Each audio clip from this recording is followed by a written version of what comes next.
Hi all. Just wanted to pick up kind of where we left off last time, talking about coronavirus and its effect on real estate and figuring out what the different things mean for us going forward. One of the key things that I think that we can, cases that we can make as people in real estate, people interested in real estate, people who invest in real estate, and even for planning for our strategy, if we are a person that has real estate, as I do, a person that has a portfolio, are we buying? Are we selling? What are we looking to do? I think that, as I said in previous posts, the idea that real estate is a good place to be when there's inflation, I want to kind of flesh that idea out a little bit more and say we can make the case based on history, based upon the numbers, based upon the economics, what's going on, that when real estate, when the value of money goes down, the value of real estate goes up to offset that. So which means if you're living in your personal residence, okay, you buy a home that you live in, you're not going to lose buying power for having your money in your home. In a bank account, you don't have that situation. There's no guarantee of that. In fact, you can pretty much set your watch by it. You will lose buying power. That's one piece. We talked about that a little bit in the other video. We'll also talk about the idea of how good borrowing money is when you have an inflationary period coming, because the payment is fixed, but over time, the value of money that you're using to make that payment goes down. But the piece that I want to talk about now is the idea of being a landlord. If you have investment property and the value of money goes down, guess what goes up? The rent. When you are taking and analyzing the quality of your investment, the analysis always is comparing what you had to pay to get it versus what kind of a return it generates. That return is made up of two things with real estate: what you can sell it for in the future, a future sale price, and the cash flow of the property, the rental income after expenses that the property generates.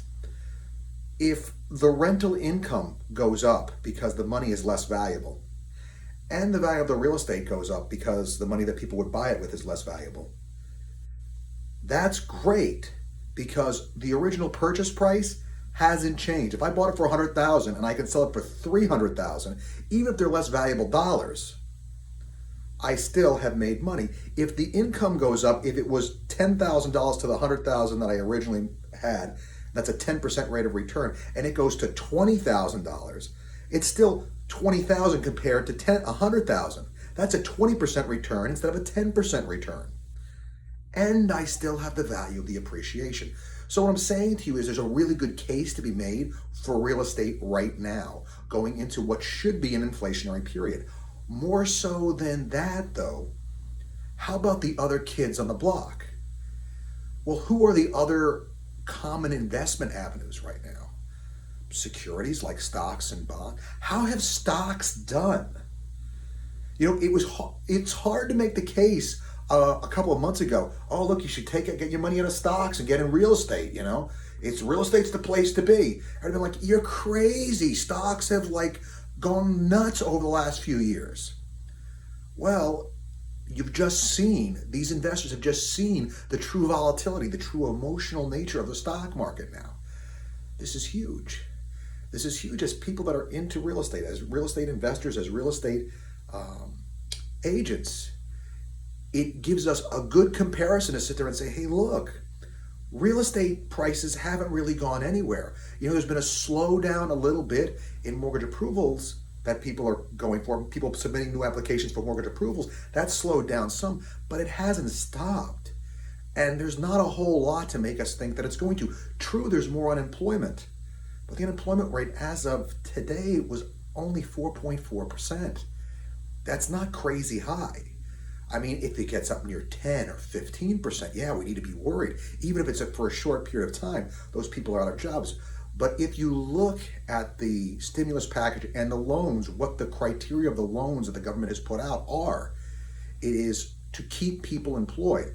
So while they're giving out a small stipend to people, $1,200, it's not a lot of money, they're giving these loans, which they're planning to forgive some or all of, to businesses to have them keep people employed, to keep that unemployment number low, and to keep people getting income so they can pay their rent, so that the whole thing, so that those landlords that they're paying rent to can pay their mortgages, so we don't have all these defaults and all these other things that people are starting to sit there and say, oh, there's going to be all these 15 million mortgage defaults coming. Not at a 4.4% unemployment rate, right? So that being said, there is obviously with the huge caveat that if this goes on for a really long time, if this stretches out into July and August and people are still not back to work and things still aren't functioning, besides the travesty of not having a baseball season, which personally hurts my feelings a lot, it means that the economic fallout from this is going to be beyond anyone's ability to calculate right now. The way it looks right now, there is light at the end of the tunnel, and there is statistical light at the tunnel based upon what other countries have seen and how they've handled this disease going forward. And so we have some idea of a timeline for us to start looking and planning for going forward and how to make the case for our product and the things that we do. That being said, I hope this helps. It gives you some new things to think about. We'll talk soon.